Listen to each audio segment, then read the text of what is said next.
Kjo valle nuk dihet kur është krijuar, mbase ka 5 shekuj.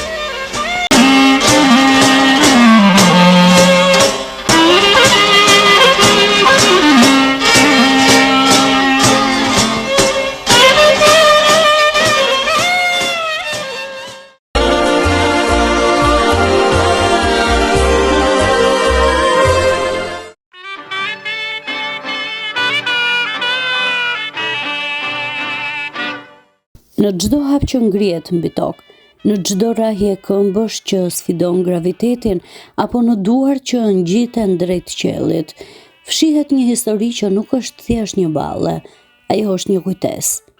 Valja e Osman Takës nuk është vetëm një koreografi e trashëguar brez pas brezi, por një akt qëndrese, një rrëfim i trupëzuar i identitetit dhe kulturës çame.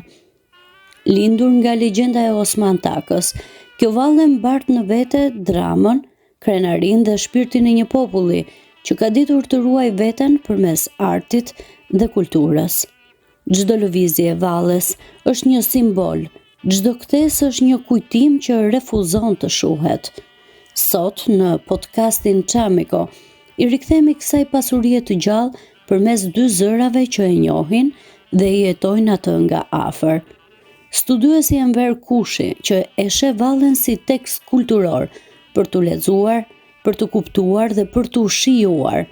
Dhe valltari Puen Bajrami, i cili prej vitesh ja përcjell këtë art brezave të rinj, vajzës së tij, e miqve, e shokëve të saj, duke e mbajtur të gjallë jo vetëm në skenë, por edhe në shpirt, në zemër e brez pas brezi. Sepse disa valle nuk kërcehen vetëm, kërcehen me miqt, kërcehen me familjarët, kërcehen për të treguar, për të mos u harruar. Kështu është për ne edhe Vallja e Osman Takës.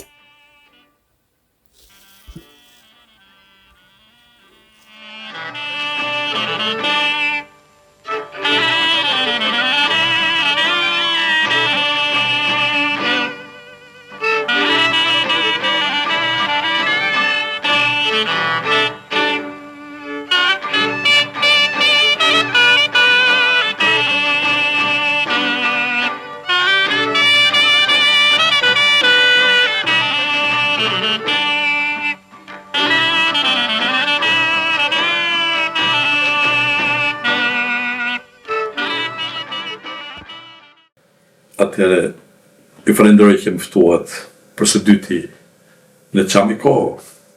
Për mua është, ju e quani podcast, por unë do thoja edhe Çamiko është një lloj rrëfimtore, ku të dhe rrëfehemi para jush për historinë, kulturën, traditat e Çamërisë.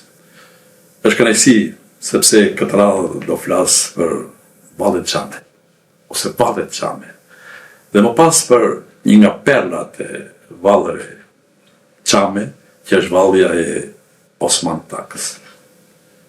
Sa për dini të shikullëve të shumë të Çamikos, Epiri, Çamëria, është trulli ku ka mbir, ka rrejt e veta vallja çame. E them këtë dhe ndoshta bëj mëkat ose gjuna, sepse në Bibël thuhet e para është fjala. Unë po bëj mëkat në Epirin ton, në Çamëri, të sprotinë sotme.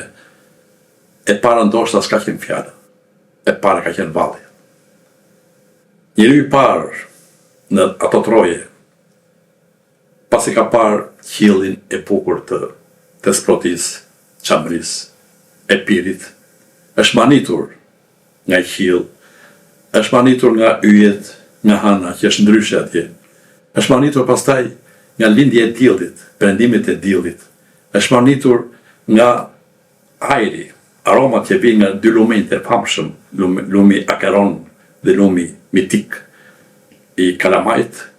Është manitur nga gjithçka tjetër dhe Befas nuk ka folur, por ka kërcyer. Ka kërcyer vallen. Prandaj them që në Epir, Çamëri, vallja është e para. Po të vini me vërej, me vëmendje, mënyrën se si kërcehet vallja në Çamëri, do të vini re diçka këtë veçantë. Unë kam përshtypje që është një dialog mes tokës dhe qiellit, ose mes trupit dhe shpirtit. Valltari kryesor, zakonisht ai është që ban vallin, ngrihet befas mbasi ngre dorën e djathtë dhe pastaj këmbën e djathtë dhe i bie me dorën e djathtë themrës së djathtë, befas ai bën një lëvizje të çuditshme dhe ngrihet në ajër. Pra duket sikur ky valltar do të flasë me qiellin, do të flasë me shpirtin. Prandaj është ky lloj komunikimi. Pastaj vallet çame janë sa toksore, aq dhe qiellore. Është më interes të them, të sqaroj, sepse në çamëri kemi dy lloj vallesh, vallet e burrave dhe vallet e grave. Po theksoj një fakt tjetër, nëse nuk përdor fjala kërcej.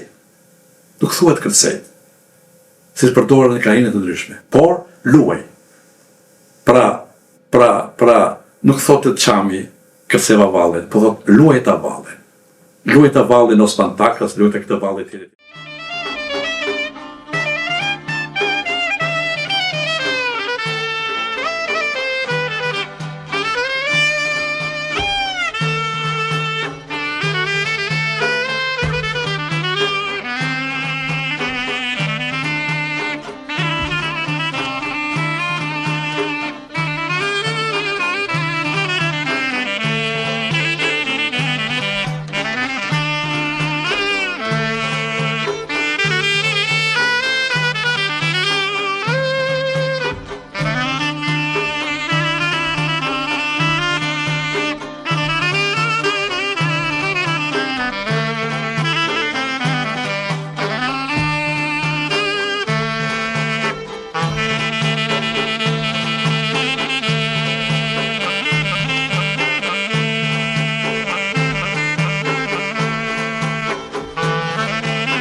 Vallet e burrave kanë emra të ndryshëm.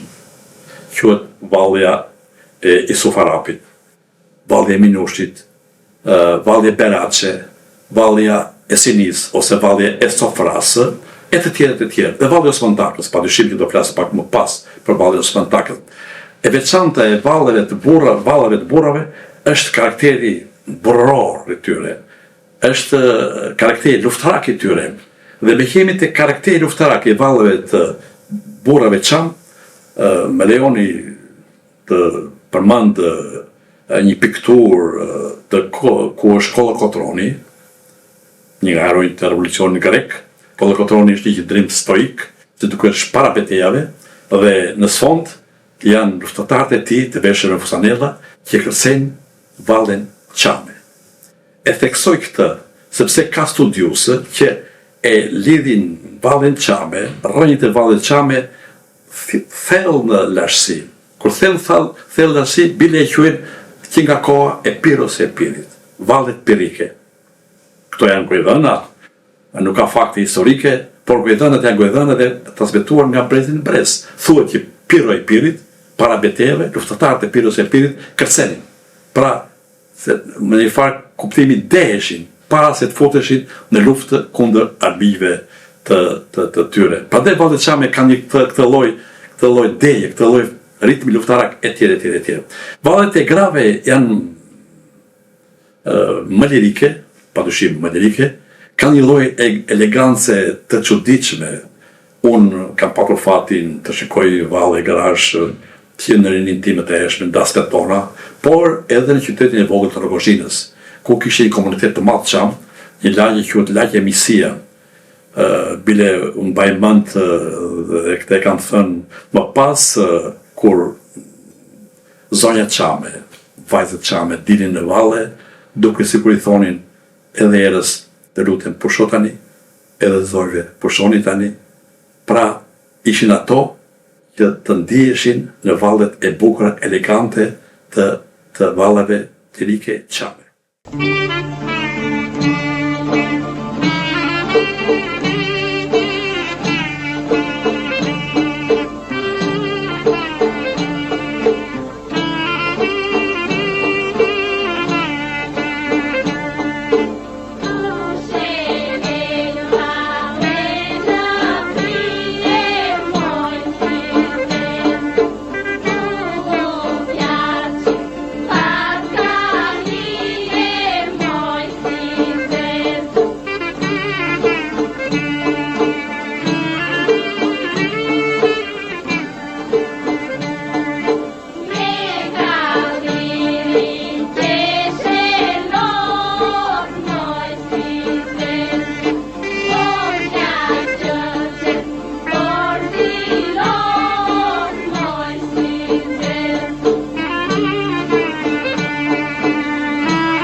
Kush është marrë me vallet Çame?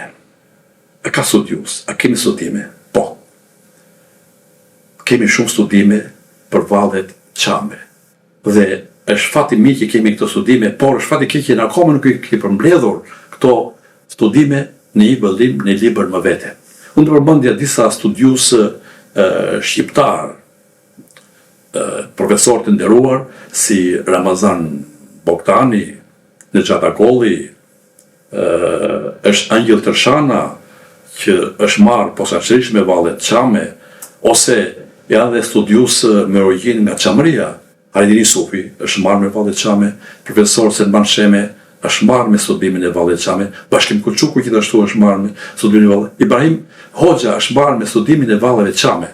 Janë disa studius, por për fat ne kemi edhe të dhëna nga udhëtar të ndryshëm që kanë kaluar në Çamërinë tonë, në pirë dhe kanë parë dhe janë mahnitur nga vallet e bukura Çame. Mes tyre të përmendja një nga poetët më të mëdhenj të shekullit të 19, poeti romantik Byron, i cili ka kaluar në Çamëri dhe ai përshkrua një skenë shumë të bukur dhe unë dua ta citoj. Pra bëhet fjalë për vitin 1809. Po citoj Byronin. Në darkë, thot, mbasi ishin mbyllur dyert e shtëpive të fshatit, vendosim të shkonin në sofrën e shtruar nga shqiptarët. Therrën një kec dhe epoqen të tërin. Ndezën 4 zjarre, rreth cilave këta luftëtar ulën sipas shoqërisë që kishin. Pasi për një kohë hangën dhe pinë, pjesëve më madhe e tyre mblodhen rreth zjarrit më të madh dhe në kohën që ne më të vjetët pinim, më të rinjt u dhanë duart njëri tjetrit dhe filluan të hidhnin valde rreth zjarrit. Në melodinë e këngës së tyre, me një lloj dinamizmi dhe gjallërie të mahnitshme. Tema e këngëve të tyre ishte, si parherë, lufta e komitëve, hajdutëve. Ishte një këngë që zgjati nëse më së një orë. Ai fillonte kështu: kur ikëm nga Parga, ishim 60 dhe më pas i kthehen me iso shoqëruesit, të gjithë kombit në park, dhe ndërsa teksonin me iso këtë kthim, të gjithë me gjithë fuqinë e mushkrive të tyre vinin rreth zjarrit, mbështesin jurin të tokë, çoheshin të ribënin rrethin dhe pastaj të gjithë përsërisin qesin duke i vënë jurin në tokë dhe duke u ngritur në vërtik. Zhurma e hapave vazhdon në Bajroni të tyre, në guralecet e zallit të bregut ku ishim ulur, mbushte pauzat e këngës me një muzikë shumë të ëmbël e monotone.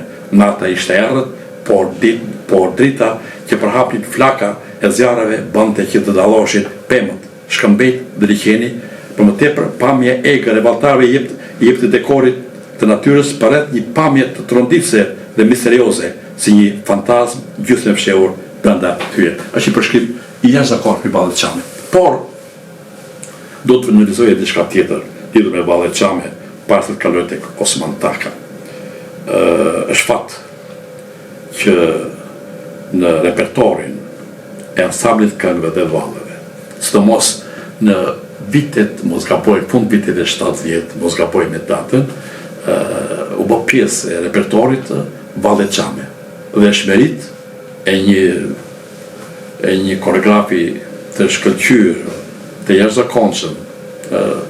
Ai është nga koreografët më të mirë shqiptar, Panayot Kanaçi. Ne duhet të ndërojmë të respektojmë të njeri, sepse fal atij u njohën shumë mirë Ballet Çame, jo vetëm në Shqipëri, por në të gjitha turnet që bënte atëherë ansambli jashtë, u priteshin në mënyrë të jashtëzakonshme Ballet Çame. Por unë përmend një emër tjetër, Betsin e ka patur njohje, është Besim Zekthi. Besim Zekthi ishte korifej i Ballet Çame. Qofse keni parë vallet e para kur u vu në skenë, të përmendje pastaj edhe një tjetër që është gjithashtu nga valltarët më të mirë, koreografët më të mirë, dhe ky është Recep Çeliku. Të tre këta kanë kontribute të mëdha që në ansambl e këngëve dhe valleve u bë Ballet Çame repertor shumë i rëndësishëm i tyre.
Dhe një fakt tjetër, lidhur me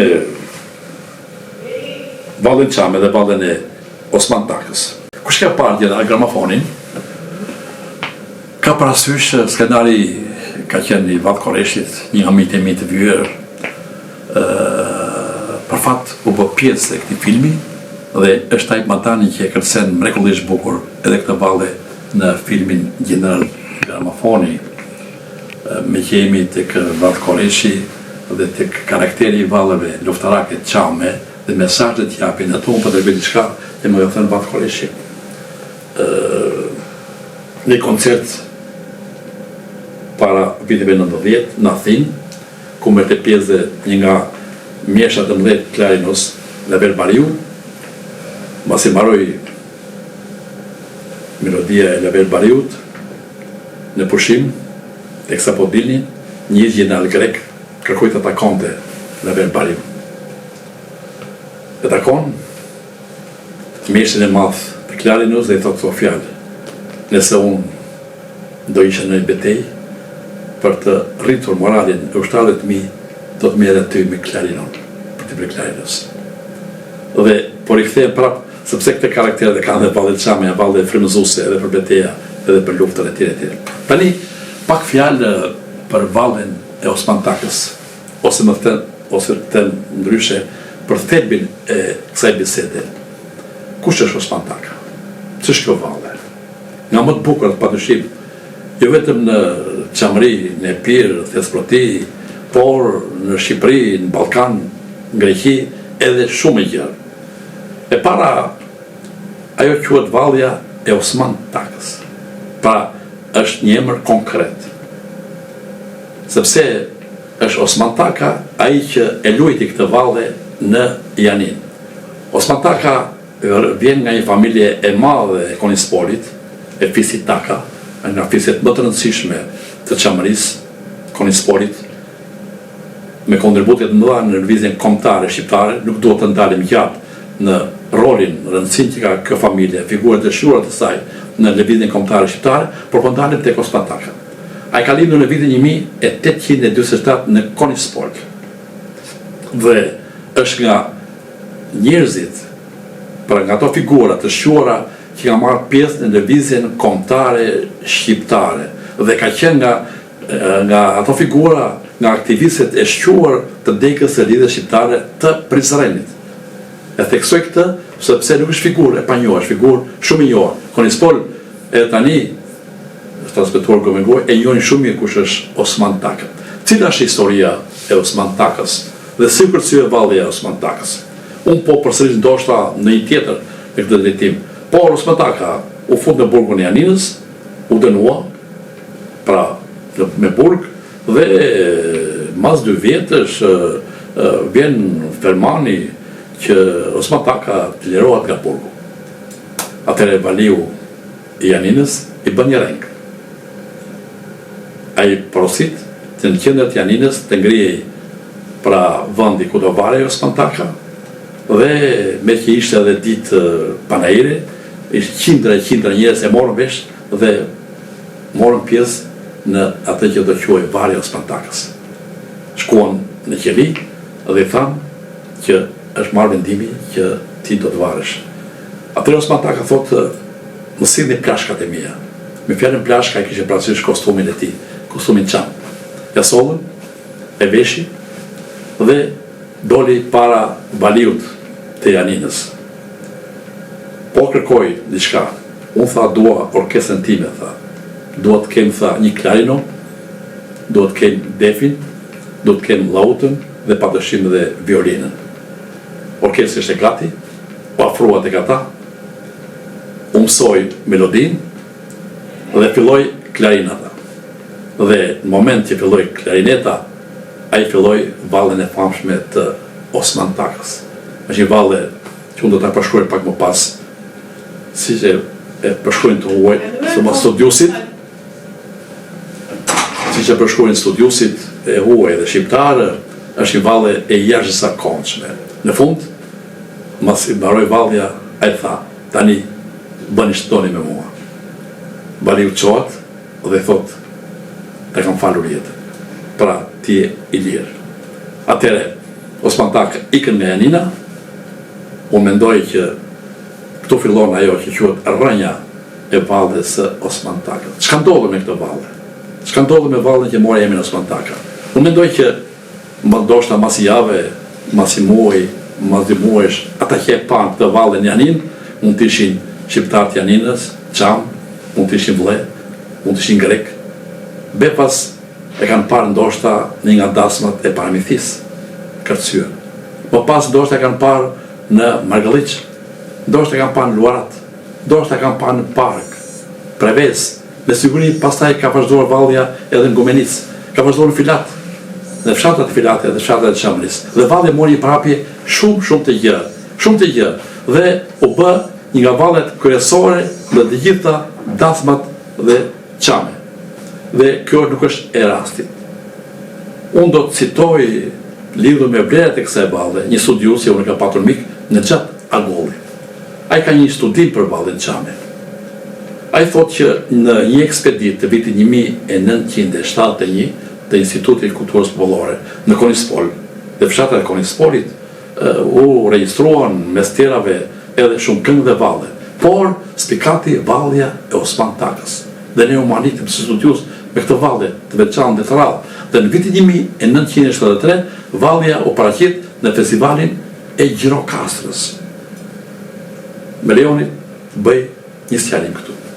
Nuk është e vërtet, dhe është përtaru keq, që në rrjet social, në shkrim, spekulohet me këtë valle, kuptimin e kohës, kur e kursye, se joja, vallja u pengua për të paraqitur në festivalin e Gjirokastës. Çohet deri atje, sa që thuhet që edhe vallja kënga e Çeremezanit është paraqitur në vitin 1973 dhe nuk është kënduar në festivalin e Gjirokastës në vitin 1973. Kjo nuk është e vërtet.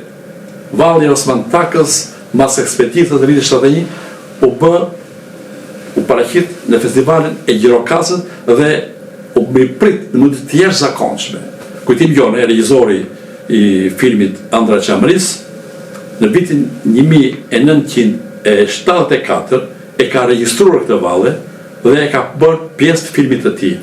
Valli, ndërsa kënga e Çeremezanit, me që unë po quaj si zbulusi kësaj kënge, është në vitin 1978 paraqitur në festivalin e Gjirokastës, në vitin 1978, sepse në shtator, tetor të vitit 1977, bashkë me drejtorin e Pallatit të Kulturës, ne bëm një ekspedit në Rogozhin, në lagjet e Rogozhinit, në fshatin e Rogozhinit, dhe shkuam në lagjen Misia, ku Pepas u këndua kënga e Çeremezanit, u paraqit në dorën komision, dhe Zeni Sako, drejtori i dikurshëm i Institutit Kulturës Popullore, ngel në këmbë dhe tha, "Mi silli mi e këta djemë sepse kjo është një perl e rrallë." Tani kthehemi tek vallja e Osman Takës. Do të citoj këtu studiusin e mirënjohur në Xhat Agolli lidhur me këtë valle. Për qenë edhe unë, para mos për qenë në kuptimin që të them ashtu si i ka shkruar në Xhat Agolli, po lexoj disa fragmente nga studimi i në Xhat Agollit. Vallja e Osman Takës, shkruan në Xhat Agolli, luhet ndoshta ndryshe nga vallet e tjera karakteristike të kësaj krahine, si vallet Çame, Dajoçe,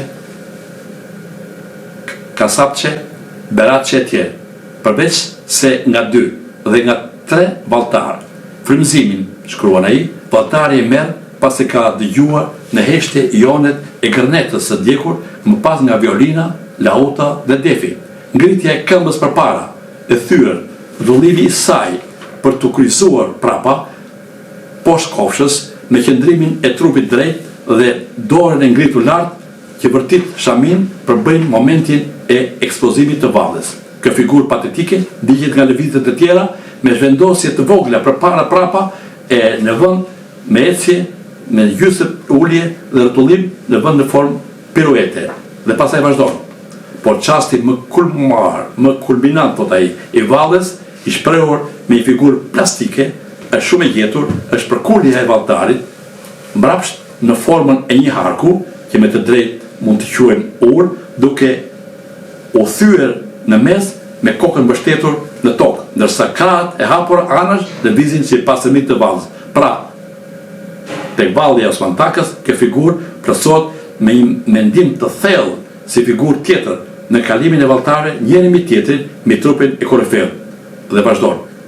Pastaj ky i fundit ngrihet rënd, sikur kërkon t'i mbaj përsëri mbi gjoks, mbi supet valltarët e sikur u thot, ejani, mbahuni burrisht mi trupin tim dhe hyni në valle. Unë po bëhem therror për lirinë që të tjerët të gëzohen të. Shqiptarët kështu kanë qenë të lidhur dhe të bashkuar vazhdimisht.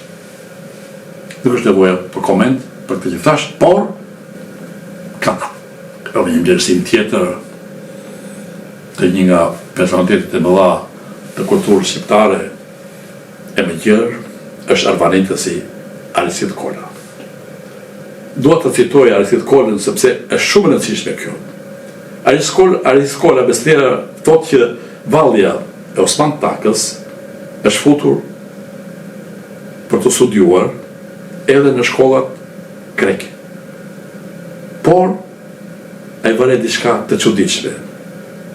Thotë pavarësisht se studiohet, pavarësisht se koreografët përpiqen t'u mësojnë nxënësve këtë valle, ata që kërcejnë këtë valle, pra vallen Çame, vallen e Osman Takës, u mungon shpirti. U mungon shpirti Çam. Dhe ka plotësisht të drejtë.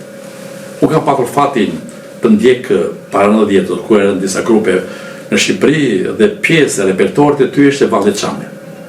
Vërtet atë valltar të shkëlqyer, të jashtëzakonshëm, valltar grek, ishin të rinj, por çuditërisht vjen re që ai që thotë Aristid Kola, mungonte shpirti.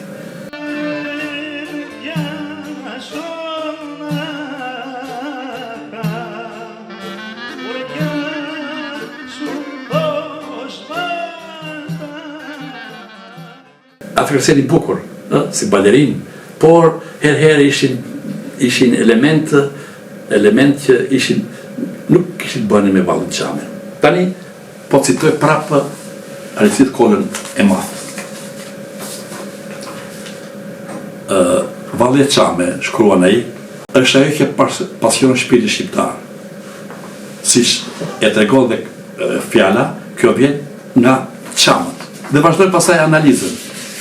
Aristid Kola për të thënë që nuk ka të dytë si kjo valle.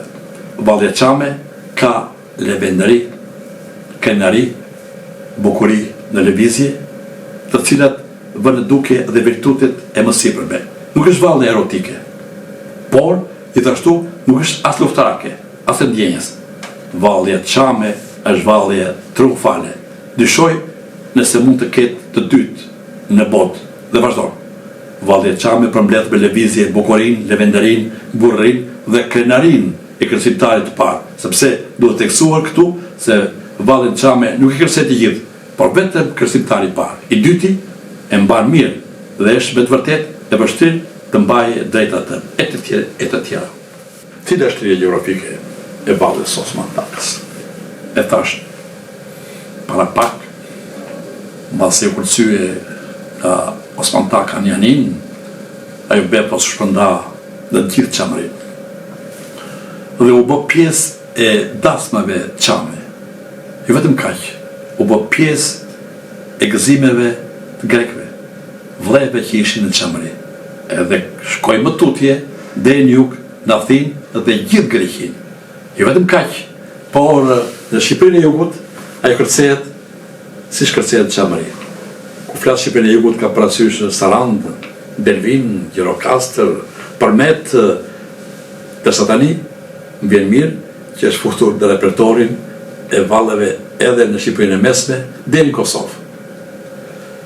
Ndërsa për valltarët korifejt e mëdhenj,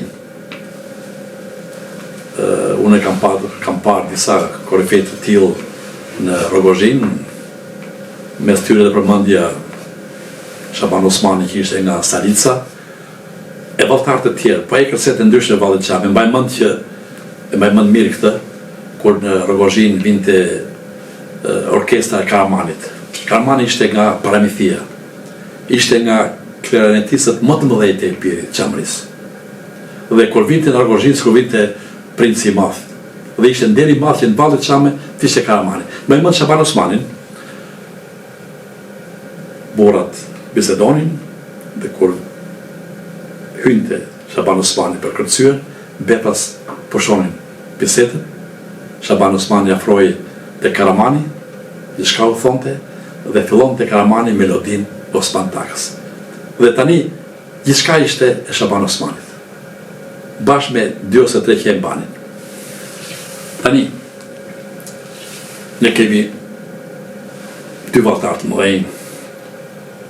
I pari është Tej Madani, tashmë i ndjerë, ka patur fatit ta njoh nga afër, ta ke mik, të personalitet të madh të konisporit, të qamërisë, të Epirit, Ballkanit dhe me gjerë.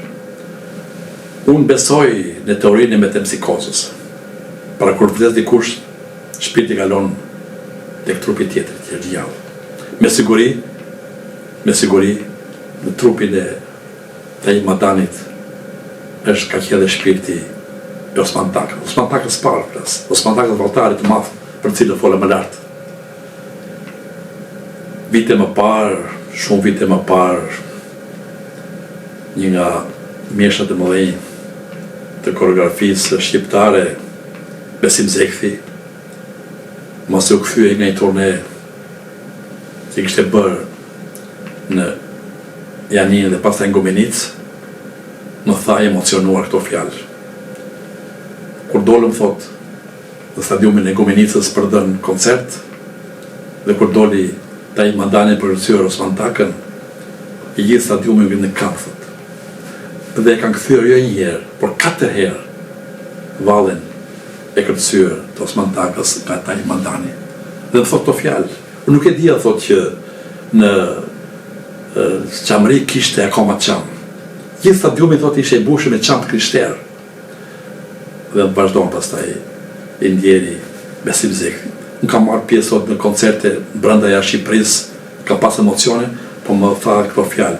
Emocione që kam ndjerë në Gomenicë, kur kërceu Osman Takën Tej Madani, janë të paruara për mua.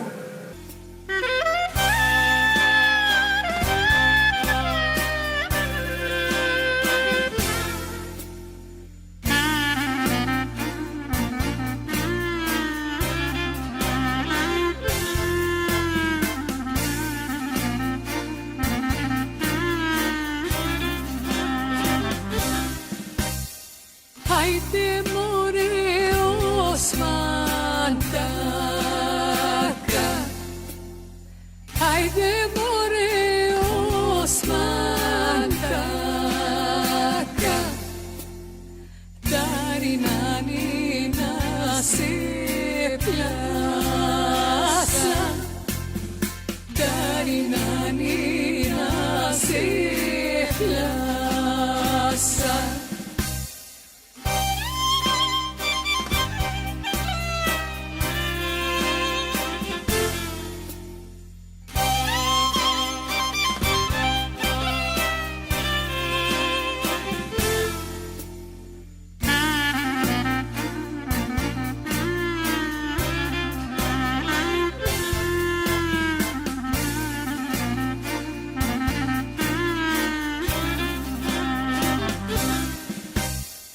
Çenge more sevdali,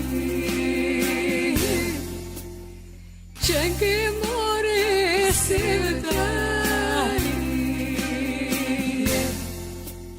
spaska more djalësi ty,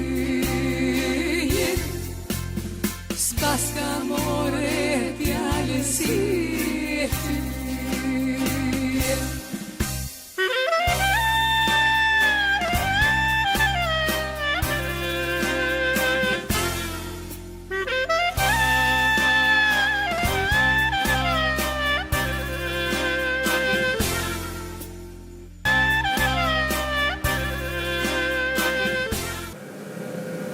Valltari i dytë është Poen Bajrami. Këtë djalë e kam njohur që të vogël. Them të vogël sepse vitet më parë në një emision Top Channel ku diskutua, ku fol me tjera kulturën çamur, ishte pjesë e panelit, kërceu dhe Poeni, ishte i vogël. Tani, unë mendoj që shpirti Tej Madani ka kaluar në trupin e Poenit. Poeni nga valltarët virtuoz, I ka të gjitha elementit mund të ketë një valltar. E para është i gjatë, është i pashëm, dhe lëvizjet e tij në skenë janë mahnice. Kur them mahnice, sepse ai nuk është poeni ku kërcen, por është edhe Osman Taka, edhe Taji Madani, dhe është pasardhës i qindra valltarëve të tjerë që nuk rrojnë më ndoshta Çamrinë ose Shqipërinë. Tani ka marrë vesh që po bëhet dosja për ta dërguar në UNESCO në mënyrë që vallja Osman Takës ose vallja Çame ose Çamiko të jetë pjesë e trashëgimisë botërore. Më vjen mirë sepse është domosdoshme që të jetë kjo vallë e veçantë me të shtrirje të madhe gjeografike dhe shpirtërore, siç thash, jo vetëm Shqipëri, jo vetëm Epiri, jo vetëm Çamri, por gjithë Greqinë. Sepse bën pjesë në trashëgiminë kulturore të Epirit, të Çamrisë, të Shqipërisë dhe më gjërë. Prandaj duhet të përgatitojmë kujdes dosja për këtë, duhet folur me specialistë mbi filtë për këtë. Unë do kisha një mendim tjetër nëse në të ardhme në ngrihet e kam ëndër këtë një muze për historinë dhe kulturën e Çamrisë, do të kisha mendimin që një pavion më vete të vështoj vallet Çame. Kur them vallet Çame, vallet tipike Çame, me monitor të tregoheshin valltarët e famshëm, tregohesh historia e vallet Çame, historia e Osman Takës, historia e vallet Grave, dhe a që do vinte të hynte në këtë pavion, të futi në botën e madhe të vallet Çame, valles epike të jashtëzakonshme Çame, të burrave dhe grave. Ju falenderoj. Përshëndetje, unë jam Pueni, ju uroj të jeni mirë dhe kam zgjedhur që sot përshëndetja ime për ju të jetë pikërisht ashtu si një pjesë e madhe njerëzve më njohin me uniformën e valles. Jam shumë i lumtur që një pjesë të madhe të jetës time e kam dedikuar valles dhe mbi të gjitha valles Çame dhe sidomos valles Osman Takës. Karriera ime ka nisur që në fëmijëri, që 7 vjeç unë jam pjesë e ansamblit Çamëria, ku familja ime zgjodhi që të më bënte pjesë në një ansambël Çam për të ruajtur një nga perlat e folklorit shqiptar, folklorin Çam, dhe ku bashkë me vitet që kalojnë u rrita dhe unë dhe dëshira dhe pasioni për këngën dhe për vallen Çame nuk kanë rreshtur asnjëherë. Sot jam prej shumë vitesh gjitur në skena shumë të mëdha, gjithmonë me folklor Çam, ku edhe njerëzit më njohin si të tillë. Të kërcet vallen Osman Takës është një ndër kënaqësitë më të mëdha që mund të përjetoj një valltar në skenë. Dhe për më tepër, një valltar me origjinë nga Çamëria, i cili ndjen në shpatullat e tij një emocion ndryshe nga të tjerët. Ai mbart amanet, mbart fjalët e gjyshit, mbart atë dëshirën që kjo valle nuk duhet të rresht kurrë së kënduari dhe së luajtur nga çdo valltar. Kështu që për mua është një privilegj shumë i madh që prej më shumë se 17 vitesh vazhdoj dhe e ndjej në të njëjtën formë atë emocion që t'jep ajo valle. Siç thash, prej shumë vitesh unë nuk kam rreshur kurrë së e mënjanuari, madje e kam si një nga materialet kryesore të repertoreve të mia dhe këtë gjë jam duke e vazhduar dhe në brezat që vinë, duke e ushtruar si valle dhe duke mësuar të gjithëve. Njëkohësisht, prej shumë vitesh në bashkëpunimet e mia me agjenci turistike, me hotele të ndryshme, ku turistët janë të interesuar për folklorin shqiptar, një ndër prezantimet kryesore që ne i bëjmë është pikërisht valli Osman Takës dhe perlat e jugut që janë vallet dhe sidomos ato të krajinës së Çamërisë. Duke uruar shëndet, mbarësi, ju përshëndes edhe shumë faleminderit që bëni emisionin dedikuar një krajine të mrekullueshme, një folklori fantastik siç është ai Çam, dhe ju uroj gjithë mirat. Ju përshëndes.